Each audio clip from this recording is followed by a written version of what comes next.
Chapter 4 Natural Magic. A comprehensive knowledge of the universal spirit, God, within the soul of man, and in all things visible and invisible. Natural magic is, as I have said, a comprehensive knowledge of the universal spirit God, by which we search out nature's secret, hidden, and occult operations throughout her vast, spacious laboratory, whereby we come to a knowledge of the component parts, qualities, virtues, and secrets of men, of women, of animals, of metals, of stones, plants, and all things visible and invisible in nature. Further, I shall give knowledge of the wonderful properties and hidden magical forces within the soul of man,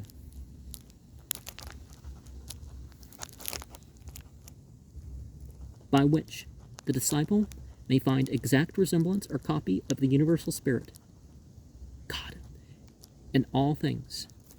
Of natural magic, before I proceed to particulars, it will not be amiss to speak of generals.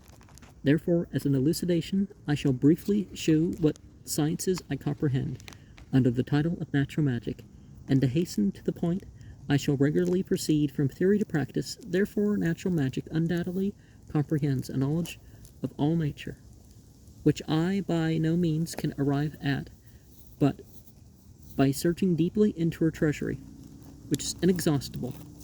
I, therefore, by long study, labor, and practice, have found out many valuable occult secrets and experiments, which are surely unknown outside the lamasseries of India, as they have in this country been buried in the ignorant knowledge of the present age.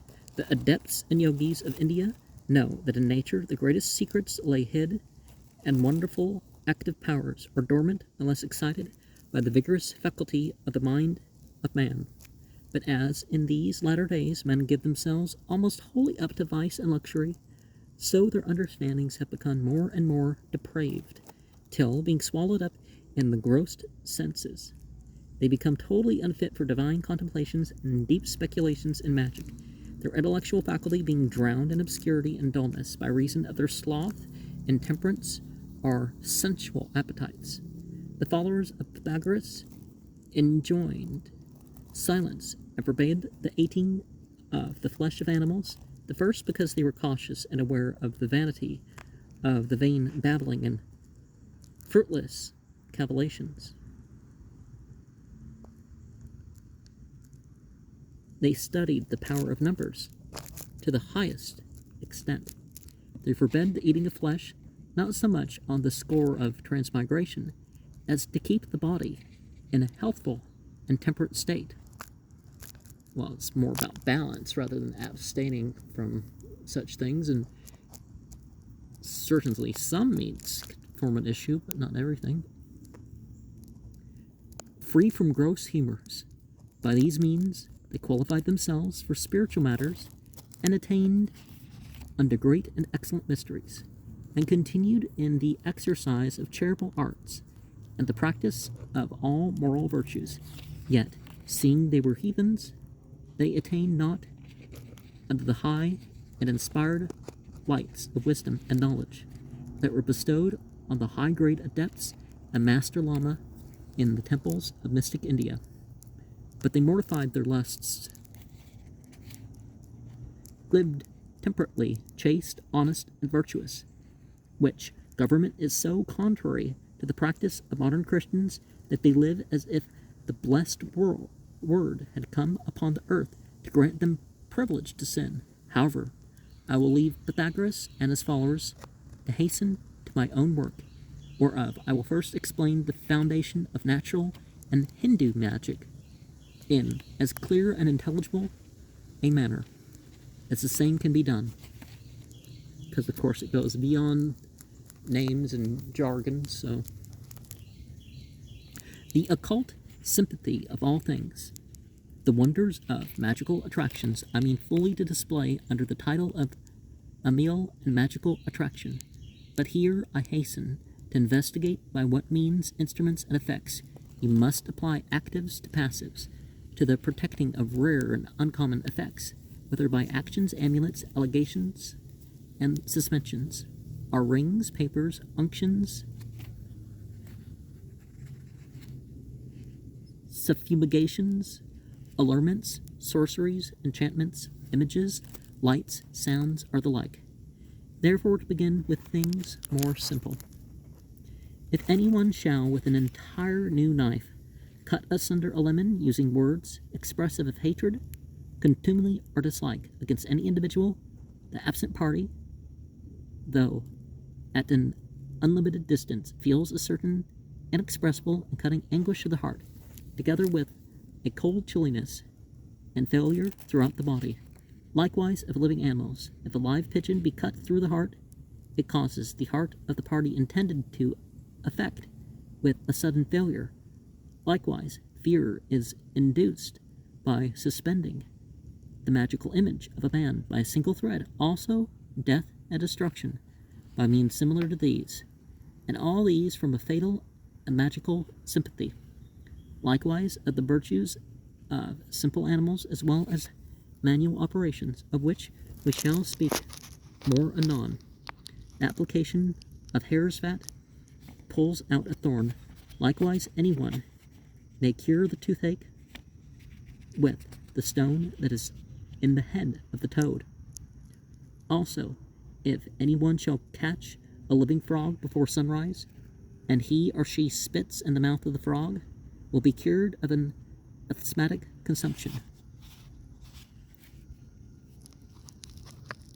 Where's the proof of any of this making a difference? But, likewise, the right or left eye of the same animal cures blindness, and the fat of a viper cures the bite of the same. Black hellebore eases the headache, being applied to the head, or the powder snuffed up the nose in a moderate quantity. Coral is a well-known preservative against witchcraft and poisons, which, if worn now in this time as much round children's necks as usual, would enable them to combat many diseases which their tender years are subjected to, and to which, with fascinations, they often fall a victim. I know how to compose coral amulets, or talismans, which, if suspended even by a thread, shall, the wearer's faith assisting, prevent all harms and accidents and violence.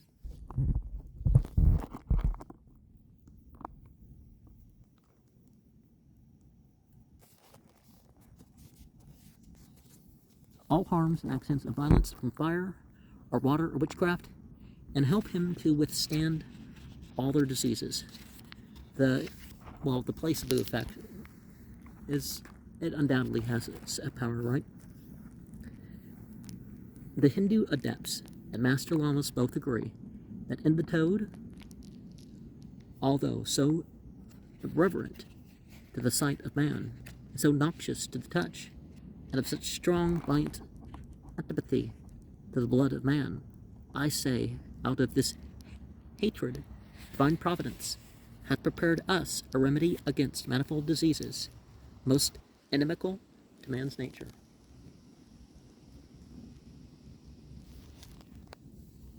The toad hath a natural aversion to man, and this scaled image or idea of hatred he carries in his head, eyes, and most powerfully throughout his whole body.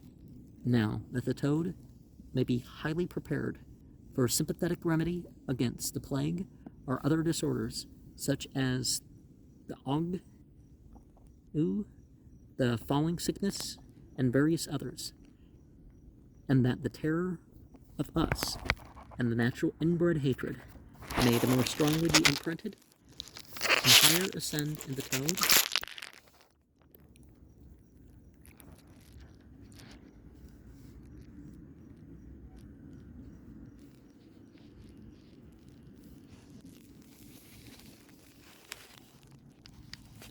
we must hang him aloft in a chimney by the legs, and set under him a dish of yellow wax to receive whatsoever may come down or fall from his mouth. Let him hang in this position in our sight for 3 or 4 days, at least till he is dead. Now we must not omit frequently to be present at the sight of the animal, so that his fears and inbred terror of us with the ideas of strong hatred, may increase even unto death. So you may have a most powerful remedy in this one toad for the curing of 40,000 persons infected with the pest or the plague. Now, I'm not sure there's some natural hatred with the toad, but after all that, right, that's going to happen. But I don't recommend needlessly killing animals as part of one's ritual stuff. Preservative amulets. A splendid process for making a preservative amulet against the plague is as follows. In the month of July, in which this program is being recorded, and I don't know how many others of the book, but in the decrease of the moon, I took old toads, whose eyes abounded with white worms hanging forth into black heads, so that both his eyes were totally formed with worms, perhaps 50 in number, thickly compacted together, their heads hanging out, and as oft as any one of them attempted to get out, the toad, by applying his forefoot, forbade its utterance.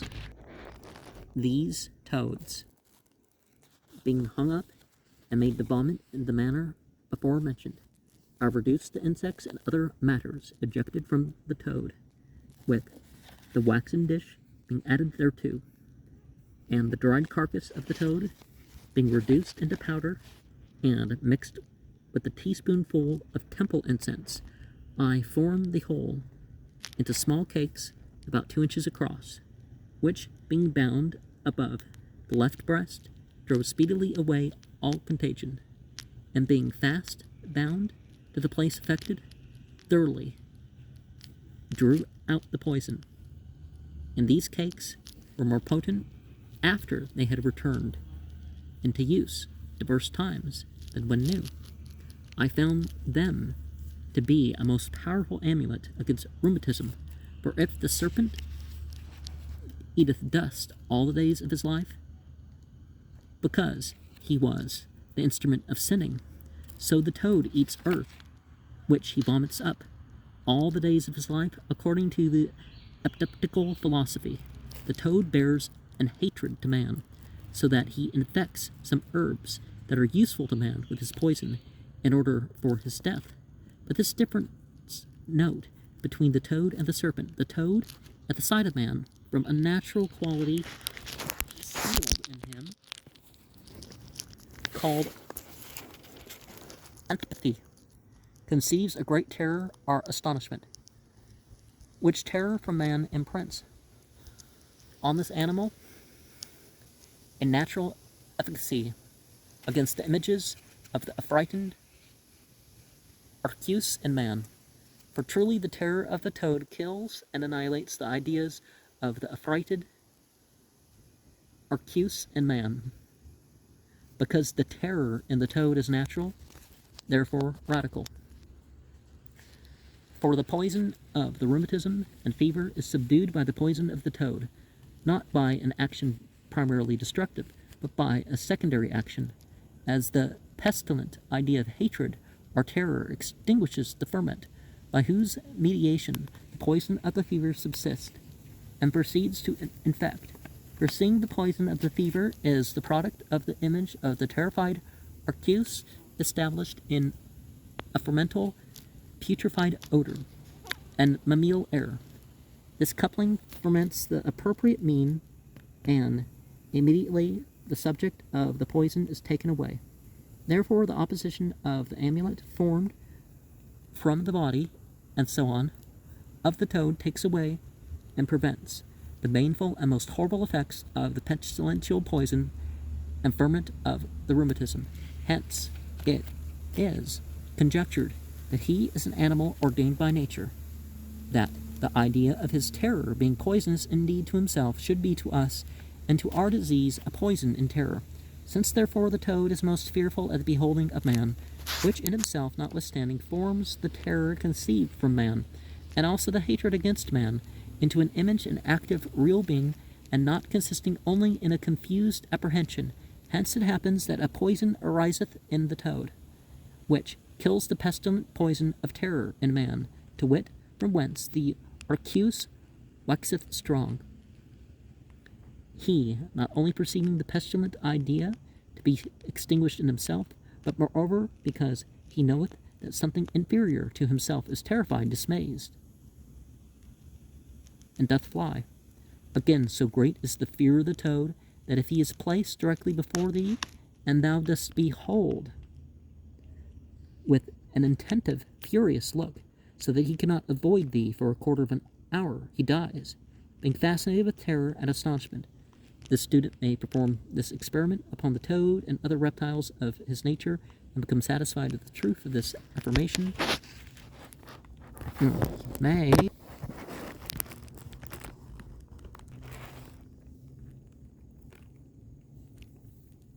the serpent. It is said, an adept, by the use of some parts of this animal, attained to himself divine honors, for therewith he cured pestilence and contagion, consumptions, and very many other diseases, for he cleansed the flesh of a viper. The utmost part of the tail and head being cut off, he stripped off the skin, casting away the bowels and gall. He reserved of the intestines only the heart and liver. He drew out all the blood with the veins running down the backbone. He bruised the flesh and the aforesaid bowels with the bones, and dried them in a warm oven until they could be powdered, which powder he sprinkled on honey, being clarified and boiled, until he knew that the fleshes in boiling had cast aside their virtue, as well as in the broth as in the vapors.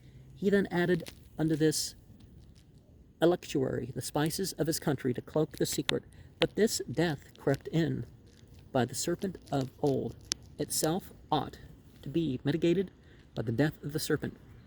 For Adam, being skillful in the properties of the beasts, was not ignorant also that the serpent was more crafty than other living creatures, and that the aforesaid balsam, the remedy of death, lay hid in the serpent. Wherefore the spirit of darkness could not more falsely deceive our first parents than under the guileful serpent's form, for they foolishly imagined they should escape the death so sorely threatened by God, by the serpent's aid. So what, they're summoning the devil? Is that what's going on here? And then saying, oh, well, then they're going after what they summoned the devil into? Well, sounds like they're being tricked a little bit here, right? Amber is an amulet. A piece of red amber worn about is a preservative against poisons and the pestilence. Likewise, a sapphire stone is as effectual. Oil of amber, or amber dissolved in pure spirit of wine, comforts the womb being disordered. If a suffumigation of it be made with the warts of the shank of a horse, it will cure many disorders of that region. The liver and gall of an eel, likewise being gradually dried and reduced to powder, and taken in the quantity of a filbert nut and a glass of warm wine, causes a speedy and safe delivery to women in labor. The liver of a serpent likewise effects the same. Rhubarb, on account of its violent antipathy to color, wonderfully purges the same. Music is a well-known specific for curing the bite of a tarantula, or any venomous spider. Likewise, water cures hydrophobia.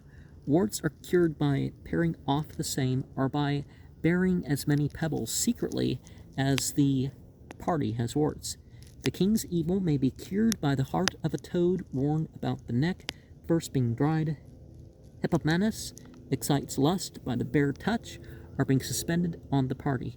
If anyone shall spit in the hand with which he struck or hurt another, so shall the wound be cured.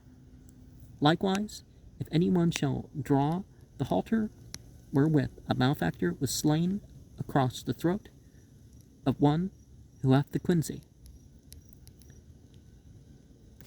it certainly cures him in 3 days. Also the herb foil, I'm not sure how to pronounce that, I think it's a French thing, but sneak foil, I don't know, being gathered before sunrise.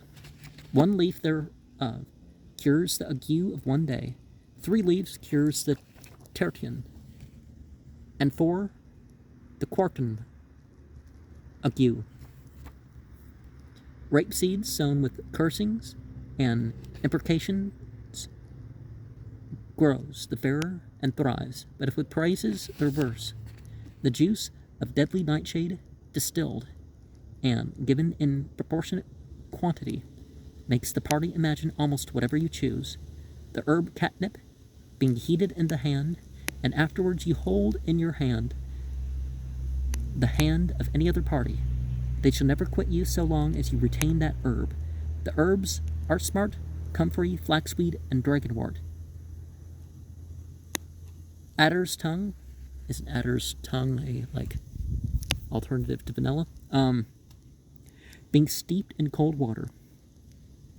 And it, for some time being applied on a wound or ulcer, they grow warm, and are buried in a muddy place, cureth the wound or sore, to which they were applied. Again, if one pluck the leaves of an asarabaca, drawing them upwards, they will purge another, who is ignorant of the drawing, by vomit only, but if they are rested downward to the earth, they purge by stool. A sapphire or a stone that is of a deep blue color, if it be rubbed on a tumor, wherein the plague discovers itself, before the party is too far gone, and by it be removed from the sick, the absent jewel attracts all the poison or contagion therefrom, and thus much is sufficient to be said concerning natural occult virtues, whereof I speak in a mixed and miscellaneous manner, coming to more distinct heads anon. Charms and enchantments. Charms. The instrument of enchanters is a pure, living, breathing spirit of the blood, whereby we bind or attract those things which we desire or delight in, so that by an earnest intention of the mind we take possession of the faculties, in a no less potent manner than strong wines beguile the reason and senses of those who drink them. Therefore, to charm is either to bind with words in where there is great virtue, as the poet sings, words thrice the adept spake, which caused at will sweet sleep, appeased the troubled waters and roaring deep. Indeed, the virtue of man's words are so great that when pronounced with a fervent constance of the mind, they are able to subvert nature, to cause earthquakes, storms, and tempests. I have in the country, by only speaking a few words, and use some other things, caused terrible rains and claps of thunder. Almost all charms are impotent without words, because words are the speech of the speaker, and the image of the thing signified or spoken of. Therefore, whatever wonderful effect is intended, let the same be performed with the addition of words significative of the will or desire of the operator. For words are a kind of occult vehicle of the image conceived, are begotten, and sent out of the body by the soul. Therefore, all forcible power of the spirit ought to be breathed out with vehemency, and an ardorous and intent desire, and I know how to speak and convey words together, so as they may be carried onward to the hearer at a vast distance, no other body intervening, which thing I have done often. Words are also oftentimes delivered to us, seemingly by others, in our sleep, whereby we seem to talk and converse, but then no vocal conversations are of any effect, except they proceed from spiritual and occult causes. Such spirits have often manifested singular things to come. Have often manifested singular things to me while in sleep, the which in waking I have thought not of, until conviction of truth taught me credulity in such like matters. In the late change of administration, I knew at least 5 days before it actually terminated, that it would be as I described to a few of my friends. These things are not alike manifested to every one, only, I believe, to those who have long seriously attended to contemplations of this abstruse nature. there are those who will say it is not so, merely because they themselves cannot comprehend such things. However, not to lose time, I proceed. There are various enchantments which I have proved related to common occurrences of life, viz., a kind of binding to that effect which we desire, as to love or hatred are to those things we love, or against those things we hate, in all which there is a magical sympathy above the power of reasoning. Therefore those abstruse matter we feel, are convinced of, and reflect upon, and draw them into our use. I will here set down, while speaking of these things, a very powerful amulet for the stopping immediately a bloody flux, for the which, with a faith, I dare lay down my life, for the success and entire cure. An amulet for flux of blood. In the blood of Adam arose death. In the blood of Christ, death extinguished. Of course, Christ or Messiah is a word used for that would be used several times for individuals in the Bible. They obscure that by having anointed. They actually translate it in some places, or passed over, or someone walking a lot or something. In the same blood of Christ, I command thee, O blood, that thou stop fluxing. Now, I would never do anything in the name of Jesus, but let the party who pronounces these words hold the other hand. So, left hand holds the right hand, or right hand holds the left hand. The blood of Adam arose death. In the blood of Christ, death is extinguished. In the same blood of Christ, I command thee, O blood, that thou stop fluxing. And you can, of course, change the words of that. And we have in a square here a abracadabra. And the bottom left diagonal half is the half left empty here. Each line as we go down loses one on the left side. Some make this in the center. Some use the word abracala, using Hebrew letters, or, If this one godly superstition, there will be found a ready, cheap, easy remedy for that dreadful disorder, the bloody flux, whereby a poor miserable wretch will reap more real benefit than in a whole shop of apothecary drugs. These 4 letters are a powerful charm, or amulet against ague. So we have in the text here, Rida, flipped upside down here. So instead of the R being on the right side, it's on the left. But our powerful charm or amulet against the common ague, likewise let them be written upon a piece of new parchment paper at any time of the day or night. They will be found a speedy and certain cure. But more efficacious is the word abracadabra. I speak as I create as I speak, that sort of thing. However, as that ancient charm is still among the Hindu adepts to cure agues and so on. In fine repute, I must set down the form and manner of it being written. Likewise, it must be pronounced or spoken in the same order as it is written, with the intent or will of the operator declared at the same time of making it. Abracadabra, abracadabra, abracadabra, acadabra, cadabra, adabra, dabra, abra, bra, ra, ah. It is to be here particularly noticed that in the forming of a charm or amulet, it will be of no effect except the very soul of the operator is strongly and intensely exerted, and impressed, as it were, in the image of the idea, sealed on the charm or amulet. For without this, in vain will be all the observation of times, hours, and constellations.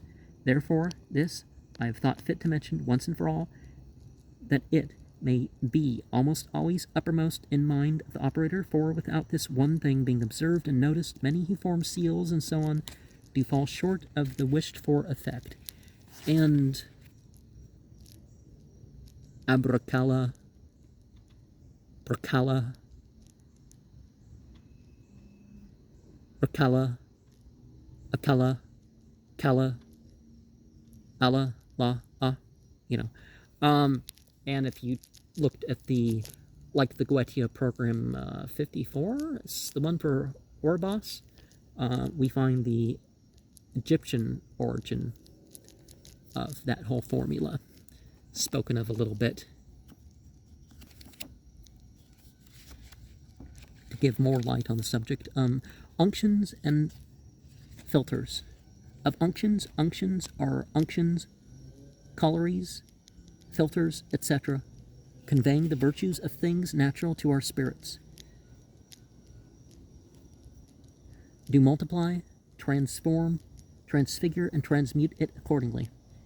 They also transpose those virtues which are in them into it, so that it not only acts upon its own body, but also upon that which is near it, and affects that by visible rays, charms, and by touching it with some agreeable quantity like to itself.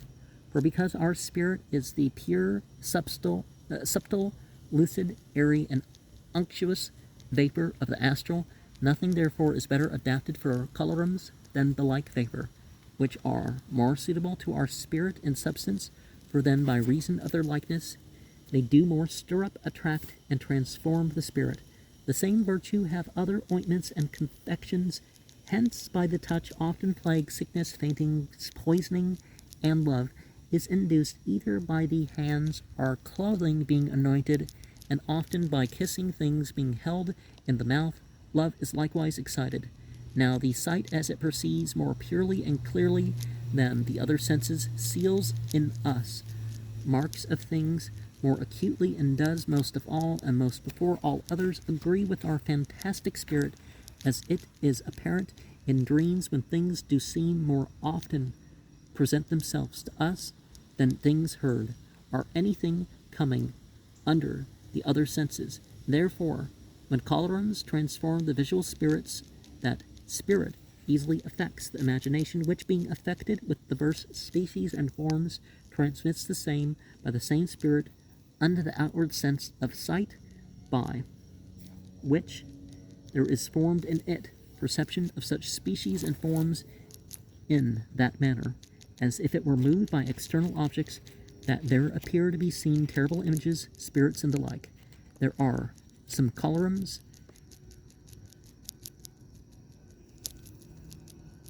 which make us see the images of spirits in the air or elsewhere, which can be made as follows. Take 1 teaspoonful of genuine temple incense, and mix with 1/4 teaspoonful of powdered cinnamon. Burn same between the hours of 11 and 12 at night. The same is made likewise of the blood of a lapwing, bat, and a goat. And if smooth, shining piece of steel be smeared over with the juice of mugwort and be made to fume, it causes invocated spirits to appear. There are perfumes or subfumigations and unctions made by burning temple incense, which make men speak in their sleep, walk, and do those things that are done by men that are awake, and often what, when awake, they cannot or dare not do. Others, again, make men hear horrid or delightful sounds, noises, and the like. And in some measure, this is the cause why mad and melancholy men believe they hear and see things equally false and improbable, falling into most gross and pitiful delusions, fearing where no fear is near, and angry where there is none to contend. Such passions as these can I induce by magical vapors, confections, perfumes, temple incense, colories, unguents, potions, poisons, lamps, lights, and so on. Likewise by mirrors, images, enchantments, charms, sounds, and music. Also by diverse rites, observations, ceremonies, religion, and so on. Well, religion can include everything in a relationship with divinity, which which regulates how you deal with the rest of the creation. Magical suspensions. Magical suspensions, when the soul of the world, by its virtue, doth make all things that are naturally generated or artificially made, fruitful by sealing and impressing on them celestial virtues for the working of some wonderful effect, then things themselves are not only applied by colory or suffume or ointment or any other such like way, but when they are conveniently bound to or wrapped up or suspended about the neck or any other way applied, although by ever so easy a contact, they do impress their virtue upon us by their allegations, and therefore the accidents of the body and mind are changed into sickness or health, valor, fear, sadness, or joy, and the like. They render those that carry them gracious, terrible, acceptable, rejected, honored, beloved, or hateful and abominable. Now these kind of passion are conceived to be infused no otherwise than as manifest in the grafting of trees, where the vital life and virtue is communicated from the trunk to the twig, and grafted into it by way of contact and alligation. So in the female palm tree, when she comes near to the male, her boughs bent to the male, which the gardener seeing, he binds them together by ropes across, but soon becomes straight, as if by continuation of the rope she had received a propagating virtue from the male. And it is true, if a maiden take a needle and bury it with dung, and put it up in the earth, in which the carcass of a man has been buried, and carry it about her in a piece of cloth used at a funeral, no man can defile her as long as she carries that. Well, maybe no man would want to. Person carrying around stuff from a corpse, right? But now, by these examples, you see how by certain allegations of certain things, also suspensions are, by the most simple contact or continuation of any thread, you may be able to receive some virtues thereby. But it is necessary to know the certain rule of magical allegation and suspension, and the manner of the art requires is this, viz. That they must be done under a certain and suitable constellation, and they must be done with wire or silken threads or sinews of certain animals, or can't you just rearrange to something that, fits the symbology or whatever, and those things that are to be wrapped up are to be done in the leaves of herbs or skins of animals, or membranous parchment, and so on. For if you would procure the solitary virtue of anything that is to be wrapped up in bay leaves or genuine parchment paper, hung around the neck with gold or silver or purple or yellow thread, while the sun reigns in the heavens, so shall thou be endued with the virtues of that thing. So if a saturnine quality are thing to be desired, thou shalt in like manner take that thing while Saturn reigns, and wrap it up in parchment paper and a cloth used at a funeral, especially if melancholy or sadness is to be induced, and with the sad or ash or leaden or black silk or thread, hang it about thy neck, and so in the same manner you must proceed with the rest. The antipathies of natural things. It is necessary in this place to speak of the antipathies of natural things, seeing it is requisite, as I go on, to have a thorough knowledge of that obstinate contrariety of nature, where anything shuns its contrary, and drives it, as it were, out of its presence. Such antipathy as this has the root, rhubarb against color, treacle against poison, the sapphire stone against hot vials, feverish heats and diseases of the eyes, the amethyst against drunkenness, the jasper against the bloody flux, and offensive imaginations, the emerald and agnus castus against lust, acates or ayats against poison, peony against the falling sickness, coral against evil spirits and deranged mental states, the topaz against spiritual heats, such as are covetousness, lust, and all manner of love excesses. Well, it's more about belief or behavior issues with love, rather than there being love or any other emotion being in excess. Also, the catnip is contrary to a certain poisonous fly, which cannot resist the sun and resists salamanders and loathes cabbage with such a deadly hatred that they cannot endure each other. So do green cucumbers hate oil, and the gall of crow makes even men fearful, and drives them from the place wherein it is placed. A diamond disagrees with lodestone. That being present, it suffers no iron to be drawn to it. Sheep avoid frog parsley as a deadly thing. And, what is more wonderful, nature hath pictured the sign of this antipathy upon the livers of sheep, in which the very figure of frog parsley doth naturally appear. Again, goats hate garden basil, as if there was nothing more pernicious. And amongst animals, mice and weasels disagree. So a lizard is of a contrary nature to a scorpion, and induces great terror to the scorpion with its very sight, and they are therefore killed with the oil of them, which oil will likewise cure the wounds made by scorpions. There is a great enmity between scorpions and mice. Therefore, if a mouse be applied to the bite of a scorpion, he cures it. Nothing is so much an enemy to snakes as crabs. And if swine be hurt by them, they are cured by crabs. The sun, also, being in Cancer, serpents are tormented. Also, the scorpion and crocodile kill one another. And if the bird ibis does but touch a crocodile with one of its feathers, it might make him unmovable. The bird, called a bustard, flies away at the sight of a horse, and the hart at the sight of a ram or viper. An elephant trembles at the hearing of the grunting of a hog. So doth a lion at the crowing of a cock. And a panther will not touch them that are anointed with the fat of a hen, especially if garlic has been put into it. There are also an enmity between foxes and swans, bulls and jackdaws, and some birds are at a perpetual variance, as daws and owls, kites and crows, turtle and ringtail, ecopes and eagles, also harts and dragons.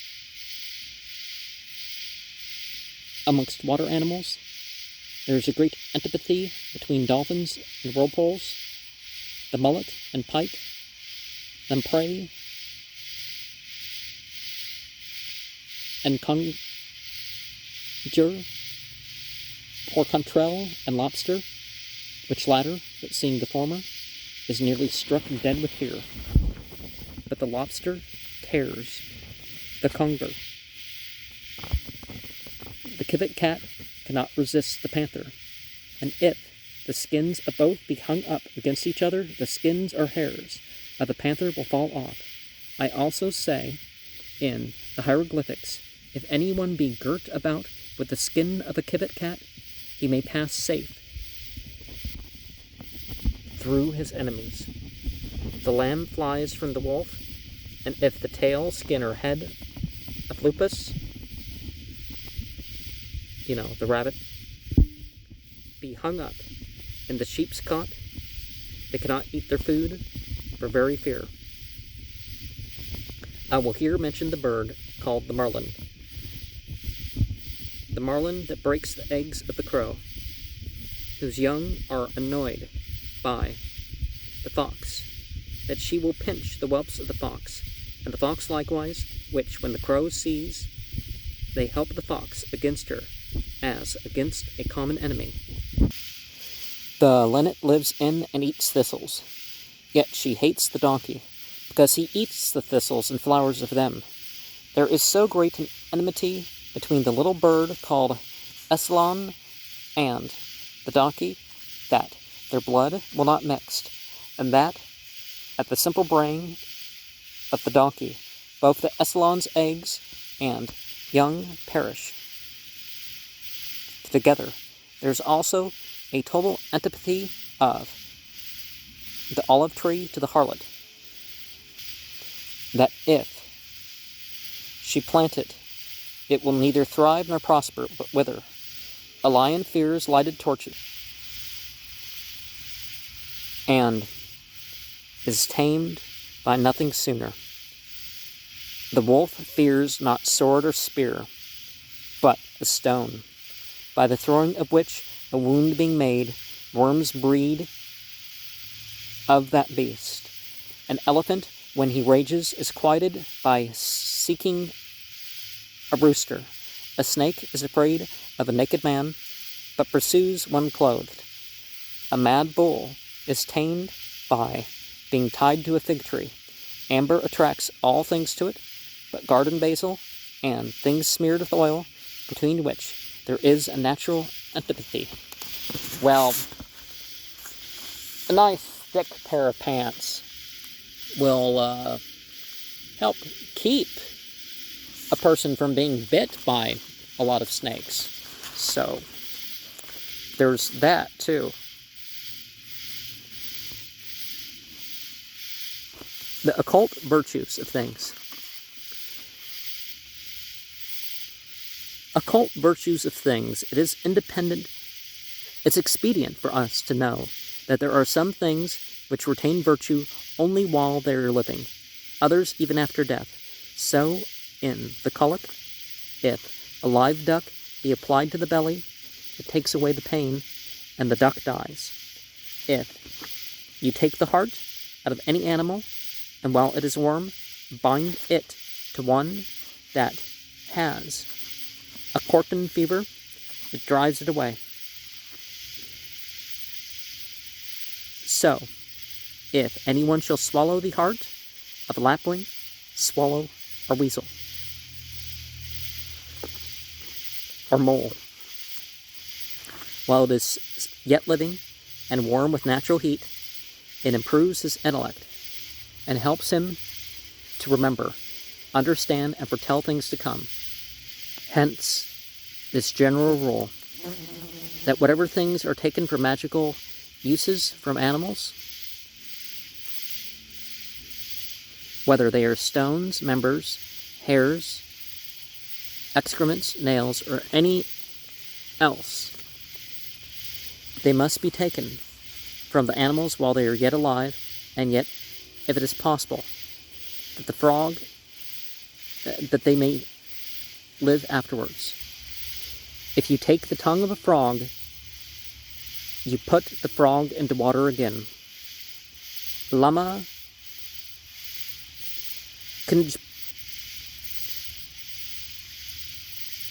If you take the tongue of a frog, you put the frog into water again. Lama Conjubsion truly teaches that if ye shall take out the tongue of a water frog, no other part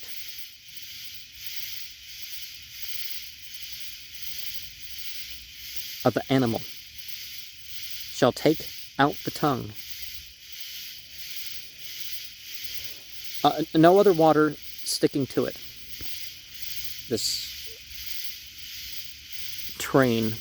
And yet, lay it upon the place where the heart beats of a woman. She is compelled, against her will, to answer whatsoever you shall ask of her. Also, take the eyes of a frog, which must be extracted before sunrise, and bound with the flesh of a nightingale in the skin of a hart, keep the person always wakeful without sleeping. Also, the roe of a hart